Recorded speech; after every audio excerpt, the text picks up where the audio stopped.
enterados. Habemos papam. Habemos papam. Un papa con muchas raíces latinas. Un papa. Ayer había una celebración grande en Perú. Sí, en Chiclayo. Chiclayo, exactamente. Donde fue obispo. Claro. Más de 40 años de vida sacerdotal Sí. en Perú. Lo que hay es confusión en el origen del padre de su mamá. Es Haití, porque ayer una investigadora que vive en Estados Unidos, le doy el nombre en un momentito, que es familiar de nuestra querida Yulisa Céspedes, y que es experta en eso, en árboles genealógicos, se puso a buscar y sí, el acta de matrimonio de su abuelo dice que él de nacionalidad, nació en Haití, pero vivía en Illinois. Eso es Chicago. Porque oye, ¿qué es lo que dice, por ejemplo, Wikipedia de... Hay que verificar, ten mucho cuidado con Wikipedia porque incluso en la página que buscaba la investigadora se hicieron muchos cambios a raíz de su nombramiento Sí. como papa. Entonces, puede Sí, ser que haya alguna pero igual, imprecisión. una biografía como esta en Wikipedia, tú puedes tener por seguro que ya La ajustaron. la ajustaron, exactamente. Entonces, lo que dice exactamente, para que la gente entienda, porque hay gente, ayer salieron muchas informaciones, entonces lo que dice exactamente de su descendencia y de sus orígenes es que él nació en Chicago. Su padre era Lois Marius Prevost, un egresado de Central Inca College, de la promoción de 1943. Ese era su padre. Ese señor, su padre, trabajó como administrador en varios centros educativos, además de catequista, o sea que tiene relación con la iglesia. Con la iglesia. Desde temprano. Entonces, los padres de su papá, dice que eran, dice aquí, cuyos padres eran inmigrantes a los Estados Unidos. De esa manera, la abuela paterna de él, ¿verdad?, era francesa y su abuelo paterno era italiano. Ok. Su madre era Mildred Agnes Martínez. Ese apellido Martínez te da... De este lado. No te da Haití. No. Tampoco. Martínez no te da Haití. Ella era egresada de Bibliotecas y Ciencias de la Información por la Universidad de Paul. Promoción 1947. Es un dato, te está hablando incluso con fecha. Fíjate que el abuelo paterno, 1943, y el papá, perdón, 1943, y ella hace y la mamá, 47. 1947, pero graduada en temas de bibliotecas y ciencia de la información. Eso de ciencia de la información da como periodismo. Los bibliotecarios, recuerden que son Sí. gente con mucho conocimiento. Exactamente. Entonces, el padre de ella, de Martínez, de su mamá, el padre, era Joseph Martínez Ramos. Eso no da Haití. No, eso da dominicana. Eso no da Haití. Dominicana. Joseph Martínez Ramos. Da portugués, puede ser Eso Martínez con S. O puede ser, pero este O es con da Z. español. Eso da español dominicano. Eso da español dominicano. Joseph. No, o boricua. O boricua, exactamente. Joseph Martínez Ramos era un inmigrante dominicano, dice aquí. Ah.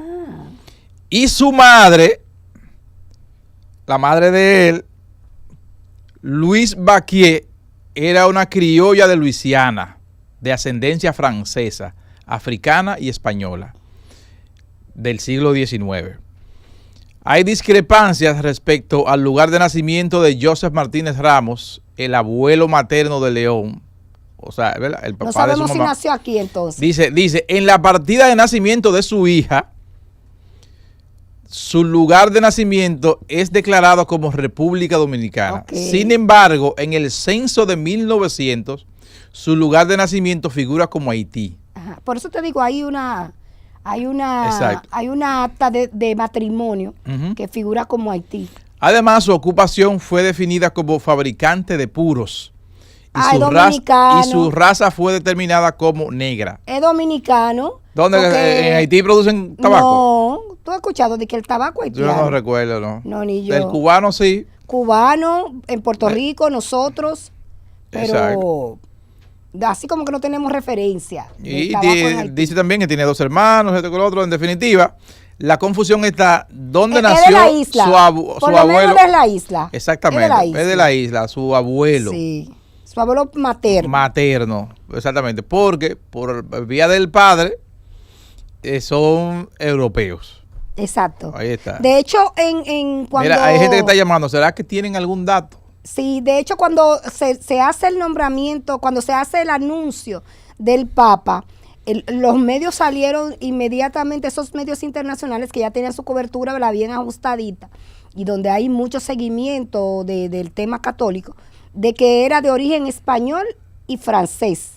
Sí. Entonces, porque además es un inmigrante, como todo Sí. Estados Unidos. Usted no pensaría que en Chicago usted iba a encontrar un inmigrante con tantas raíces, Sí. pero sí lo tiene. Es de New Orleans. Parece que New Orleans también es un estado donde migra mucha gente de origen africano, francés, ¿verdad? De color negro, francés, de África, ¿verdad? Haití, recuerden que sus descendencias son francesas, así que tiene como mucha lógica de Africanas primero y Sí. por la ocupación francesa, pues... Se ligó un poco. Pero Ramón Luna está en línea ya y Jonathan no nos ha dicho nada. y le dan seguimiento en Londres al Papa. Oh, pero es acá. No, hay que decir que BBC Mundo ha hecho unos trabajos interesantísimos del Papa, ha dado mucha información. Tenemos a Ramón Luna, Jonathan. Muy buenos días, Ramón Luna. Buenas, buen día.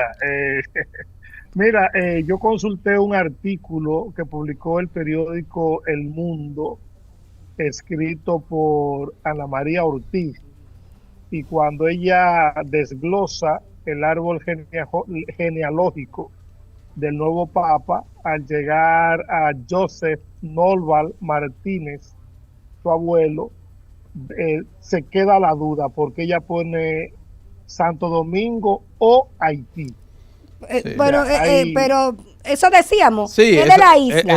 está esa confusión. Ahí hay una pequeña confusión, pero con respecto a New Orleans, decimos nosotros, recuerda que fue la capital del jazz, primeramente, Así mismo es. pero es uno de los estados de los Estados Unidos en donde la comunidad negra conserva sus mayores símbolos. Sí.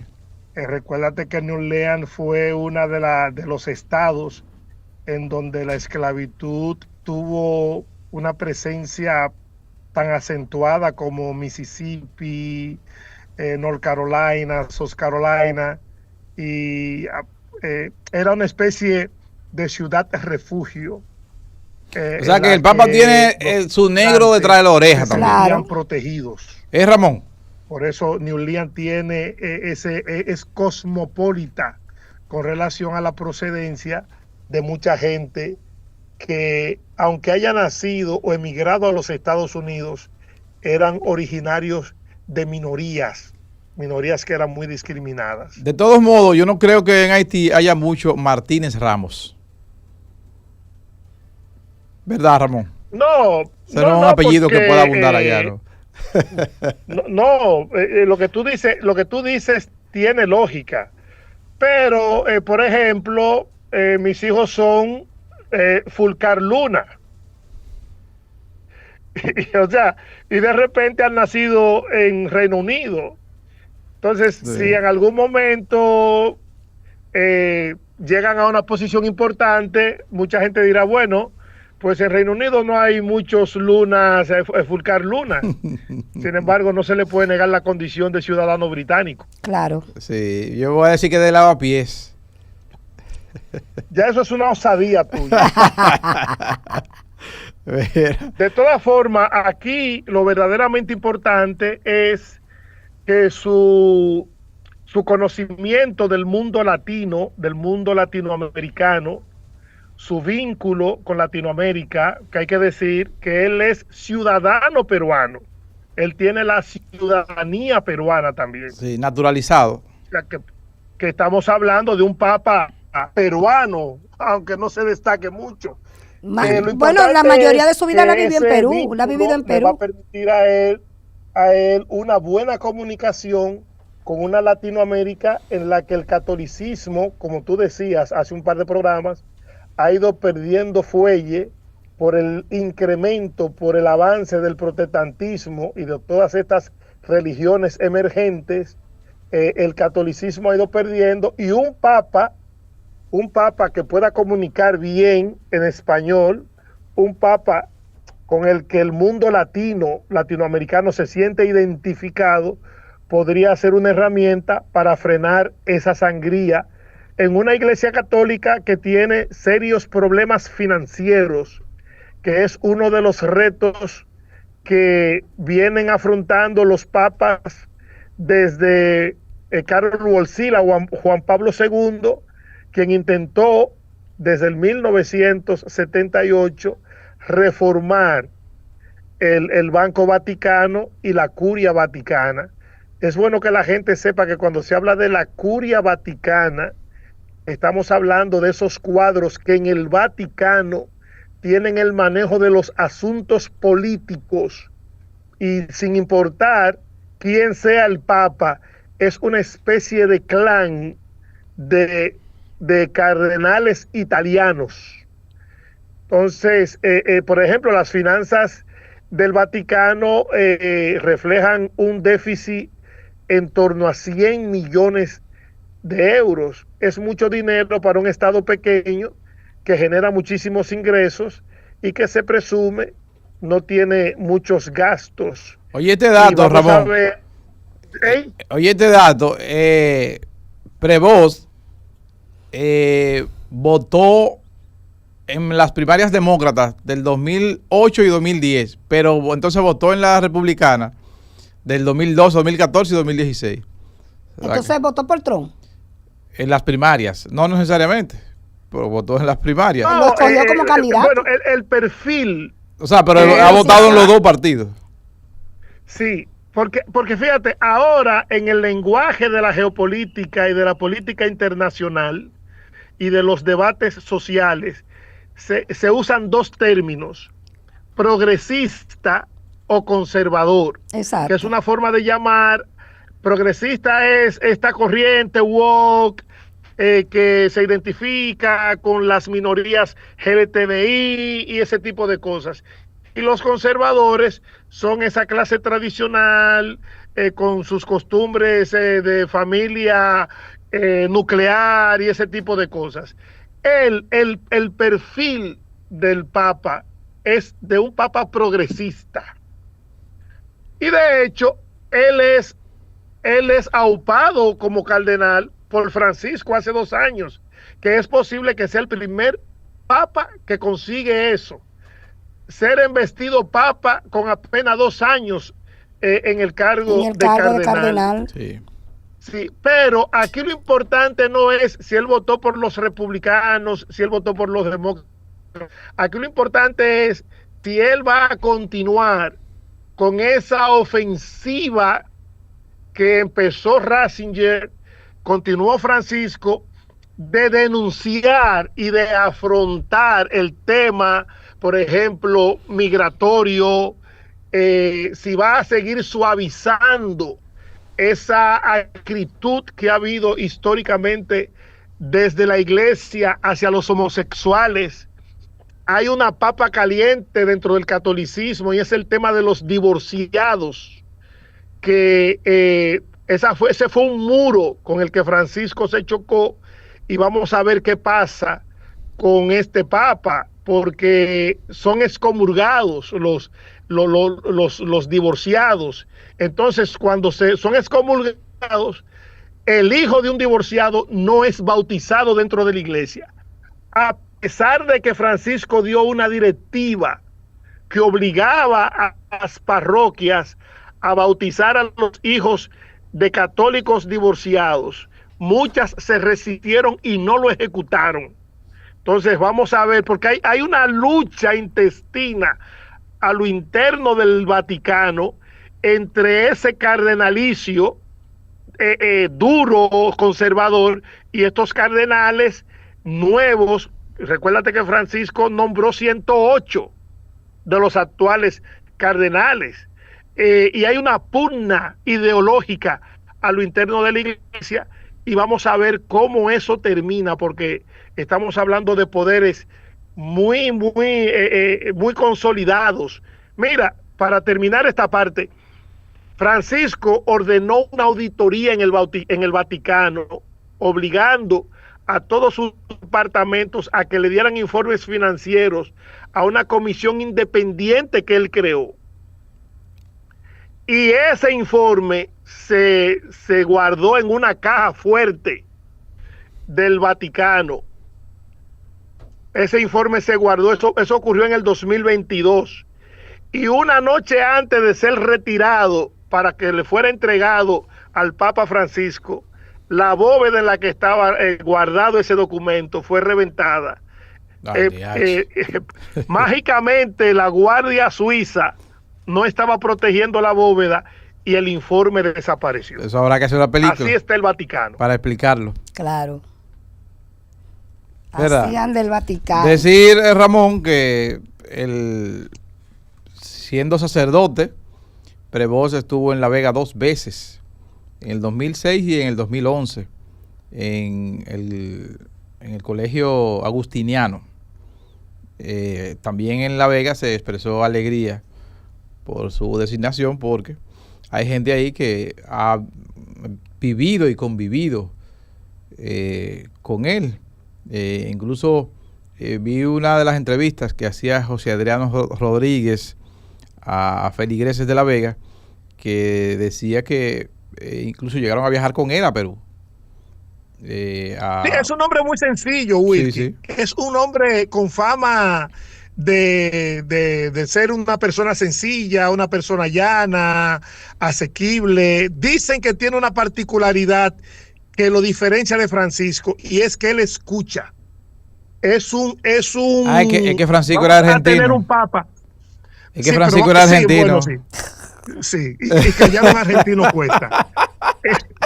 Sí. ¿Tú sabes cómo se suicidan los argentinos? ¿Cómo se suicidan? Ellos se suben en su ego y se tiran. Qué barbaridad.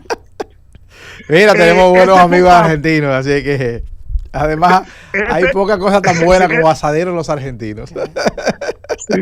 Este es un papa que tiene fama de escuchar mucho y hablar poco. Eso es eso es valioso. Pero como tú dijiste que él estuvo en La Vega, sí, 2 veces, en 2 ocasiones. Yo quiero hacer un paréntesis porque a modo de cápsula educativa. El único papa que ha visitado República Dominicana fue Juan Pablo II, pero lo importante para mí ese era el único papa que existía, que ha existido. No, el Papa Francisco fue un buen papa. No, Juan Pablo II era el que como que tenía ese aura de santo. Sí. El Papa Juan Pablo II, perdón. Juan Pablo II fue el primer papa rockero. Del Vaticano. Pero hay que decir también que la iglesia ha venido en cierto declive también, sí. A raíz de la muerte del Papa Juan Pablo II. Entonces, quizás por tenía eso como ese aura. No ha habido, todavía nadie se ha puesto sus zapatos. Hay que decirlo, hay que decirlo así. Bueno, recuerda que el Juan Pablo II, junto a Lee Walesa, a Margaret Thatcher y a Ronald Reagan, son los responsables de la caída del comunismo en la Europa del Este. Sí.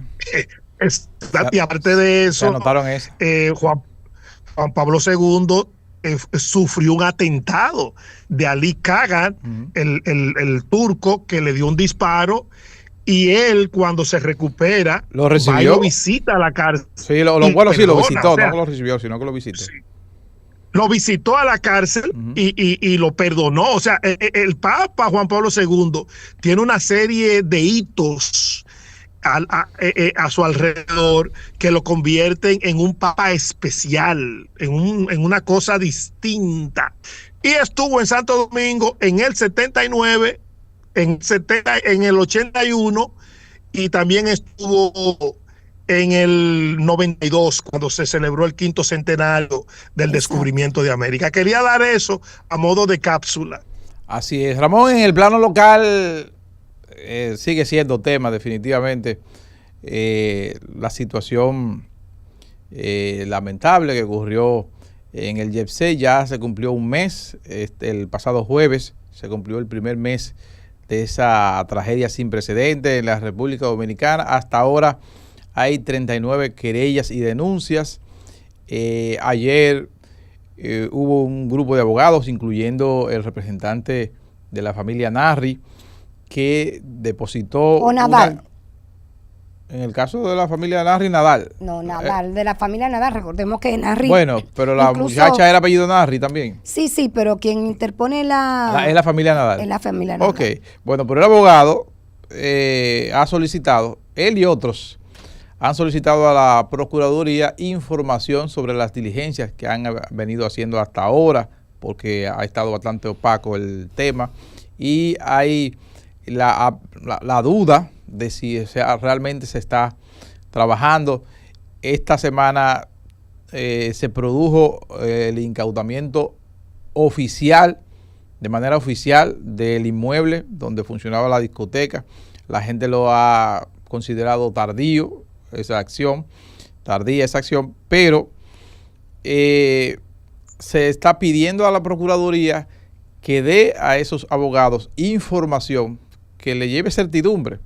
Yo pienso que el Ministerio Público puede perfectamente emitir un comunicado diciendo el tipo de diligencia que está haciendo, y porque hay mucha contradicción en los propios abogados. Hay abogados que te dicen que se puede llegar hasta un punto, otros que se pueden llegar hasta un nivel. De hecho, Cándido Simón nos hablaba aquí, recuerdan, de que por la vía penal no hay mucho que hacer. No hay mucho que hacer. Pero que por la vía civil pueden conseguir una indemnización.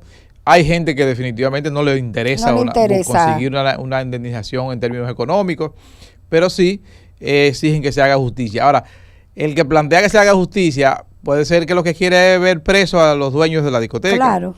Y eso parece sí, que... Aquí hay que definir qué es hacer justicia. Exactamente. Y hacer justicia simple y llanamente es que se aplique lo que establecen las leyes de la República Dominicana. Ese es el problema, porque se ha estado planteando... de la República Dominicana. Si tú tienes códigos deficitarios, aunque se aplique justicia, la gente no va a quedar satisfecha. Pero no es porque no se ha aplicado justicia, sino porque tú tienes unos códigos hay vacíos legales tan desfasados que cuyas sanciones son irrisorias, son ridículas en función del daño causado. En caso de probarse negligencia, se decía que puede haber alguna sanción por sentencia penal, sí, por homicidio involuntario, 2 años. Pero aún así sería irrisorio. Mira, sí, no hay condena que pague lo que pasó en Yetse. No hay condena, ni siquiera una cadena perpetua. Pero hay que ajustarse a lo que dicen los códigos. Ahora, yo quiero aprovechar eso que tú dices para decirte esto, porque coincidencialmente hoy, un cliente de aquí, una persona del Reino Unido, que sabe que yo soy dominicano y teníamos mucho que no nos veíamos, me saludó: hola Ramón, y me dice: oye, lamento lo que pasó en tu país. Una cosa que yo daba por descontado que él no se había enterado. Vi aquí en la noticia que se cayó el techo de una discoteca en tu país y que murieron más de 200 personas. Tú sabes que a mí lo que me llamó la atención de lo que este señor me dice no es que él se haya informado del hecho, sino que él me dice: pero ¿cómo pudo haber sucedido eso si se veía que en el techo estaba cayendo, que del techo estaban cayendo trozos? Yo me quedé, Wilkin, de piedra. O sea, nosotros estamos pasando una vergüenza internacionalmente hablando, porque esto pone de manifiesto cuán débil institucionalmente somos. Yo siempre cuento que en una ocasión, andando con mi amigo Ezequiel Mesón en New Jersey, vi una discoteca en la que estaban los bomberos y había un aparataje grandísimo. Y yo le dije: wow, ¿qué pasa ahí? ¿Se está quemando? Me dice: no es que se está quemando. Es que los bomberos van a inspeccionar porque puede ser que allí haya más personas de las que permite la ciudad. Del aforo permitido. Del aforo permitido. Puede ser de que haya algún tipo de irregularidad, esto que lo otro. Pero los bomberos van ahí e inspeccionan de verdad. ¿Tú entiendes? Bueno, mira, hace 11 años encontrar un menor, que eso lo sé yo porque trabajé en Madrid, trabajé en discoteca. Encontrarte un menor en Madrid hace 11 años en una discoteca implicaba una multa de 6.000 euros Wow. y una nota de sanción donde te señalaban que si el hecho era reiterado, si volvía a suceder, te cierran la discoteca. Oigan eso, lo que se están oponiendo a Faride. Repite eso, Ramón Luna, ¿de cuánto es la multa que le ponen a una discoteca si encuentran a un menor de edad en Londres, en el Reino Unido? Dilo, para que los que se oponen a Faride lo escuchen. En España, en España. Hace 11 años. Pues hace hombre. 11 años. Pero eso es Si España que tiene leyes que la hace cumplir. Sí, pero aquí acabando a Faride, porque Faride quiere poner orden. Pero oye, los ataques a Faride son una demostración de lo que yo te acabo de decir, de una sociedad con problemas institucionales, con problemas de disciplina, porque todo el mundo reclama orden, pero para los demás. Pero aquí ya te hicieron, hay un merenguero ahí de Bonao, le llaman Nelson de la Hoya, que ya hizo un merengue en contra de Faride. Sí. En contra de Faride. Y no es como un reggaetón, una cosa también. No he escuchado el reggaetón, pero hizo un merengue en contra de Faride porque Faride está tratando de poner orden. A mí, a todo el que me hable en contra de Faride, yo estoy de acuerdo y yo no con conozco a las acciones de Faride, no le he saludado jamás. La veía siempre por CDN, ¿verdad? Cuando se hacía el programa. Ella estaba en enfoque final. Exactamente. Pero no la conozco. Ahora, el que habla en contra de las medidas que implementa Faride es porque está a favor del desorden. No es medida, ella está aplicando la ley. Aplicando la ley, porque usted no me puede decir a mí. Wilkin, Albanelli, a ustedes se le olvidan los problemas que hubo en la República Dominicana con la gente que se enfrentaba a la policía porque no querían confinarse. Claro. Pero eso te dice a ti el nivel de atraso y el nivel de irresponsabilidad de una ciudadanía en la que hay confrontación entre ciudadanos y policías por tratar de implementar medidas para salvarle la vida. Ahora aquí hacen unas famosas fiestas a partir de la pandemia, Ramón, a propósito de eso que está diciendo. A partir de la pandemia, que como había que estar confinado y no se permitían los teteos, se hicieron famosos aquí y todavía persisten los privity, que son unas fiestas privadas, que le llaman así, privity. Son unas fiestas privadas que tú puedes amanecer, porque como nada más puede estar, por ejemplo, los fines de semana, nada más pueden estar abiertas las discotecas hasta las 2 de la mañana. 2 de la mañana. A partir de ahí era privity cerrado. Entonces, exactamente, entonces te hacen un privity, salen de ese lugar para el privity, ¿verdad? Y ahí amanecen, romo y droga. Yo me enteré de los privity con el doctorcito. Con el doctorcito. Porque bueno, sí. Según él decía, es un caso. Iban a los privity y asaltaban a la gente. Lo chequeaban en el lugar, sí. Veían, este tiene más o menos. Y le daban para abajo. Y le daban seguimiento y lo atracaban. Exactamente. Unos muchachitos de clase media. Y aparte de eso, el privity porque el privity lo que trata es de aparentar que está cerrado. Sí. Exacto. De que no está sucediendo nada. Entonces, en una situación de emergencia, como están las puertas cerradas, ahí se viola el protocolo de evacuación. Imagínate un incendio en un privity en el que las puertas están cerradas para aparentar que no está sucediendo nada. Una tragedia puede magnificarse. O sea que si en una situación normal pueden evacuar la mitad o el 75% de lo que están dentro del establecimiento, con las puertas cerradas a lo mejor mueren todos. Claro. O sea, es una irresponsabilidad, mayúscula. Y allá, bueno, yo quiero hacer un partido de República Dominicana que el símbolo sea un látigo, un fuete, una macana, algo así. Algo así. El partido de la macana, algo así, o del fuete. Exactamente. Es un desastre. Exactamente. El partido del fuete. De la macana, me gusta. Una cosa así. Me gusta ese, Ramón. Mira, tú vas a tener que asociarte con Ángelo. D'Angelo. Con D'Angelo, que habla de. ¿Cómo que él llama? Los realengos. Mira, hoy se cumplen, Ramón, 27 años de la muerte de José Francisco Peña Gómez. Hoy estamos a 10, a sí. 10 de mayo, sí. 10 de mayo, sí. 10 de mayo, 27 años, qué rápido pasa el tiempo. Sí. República Dominicana no sabe lo que se perdió con que Peña Gómez no fuera presidente de la República. Sí. Y te voy a decir esto, y lo digo con dolor de mi corazón. El PRM es una negación del peñagomismo. No tienen nada que ver. No, este partido... No. El PRM ha terminado convertido en una corporatocracia.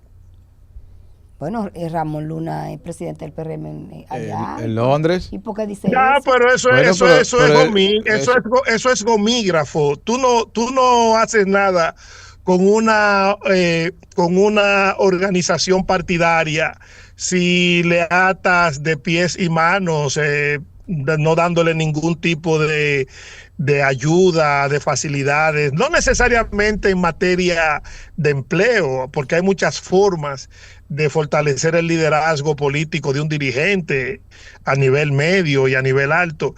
Pero lo cierto es que la principal característica de Peña Gómez era la cercanía con la gente. Peña Gómez era un líder asequible.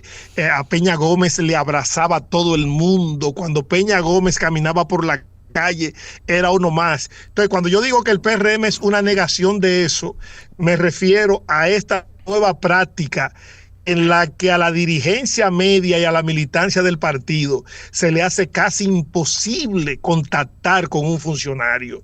De hecho, ya yo tengo el eslogan del PRM para el 28. Yo te llamo después que estoy en una reunión. Ramón, vamos a hacer una pausa que ya... Quédate, vamos a hablar con el director del Colegio Agustiniano de La Vega, que conoció muy de cerca al Papa León XIV. Así que quédate ahí. Yo quiero que ustedes me exoneren la segunda parte y agradecerle por esta participación, porque ahora tengo un compromiso con mi niño, que vamos al observatorio de Greenwich a hacer unos trabajos escolares y unas cosas, y necesito explicarle la importancia del meridiano cero.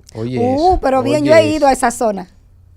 Yo he ido al Cuando meridiano. tú vengas, nos damos un paseo por ahí. Yo he ido, volveré. Gracias, Ramón. Los pobres. Un abrazo a todos. Un abrazo.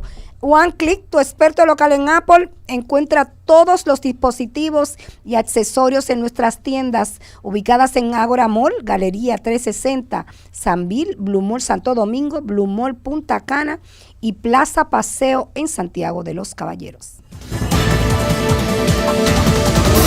Usted escucha Enterados por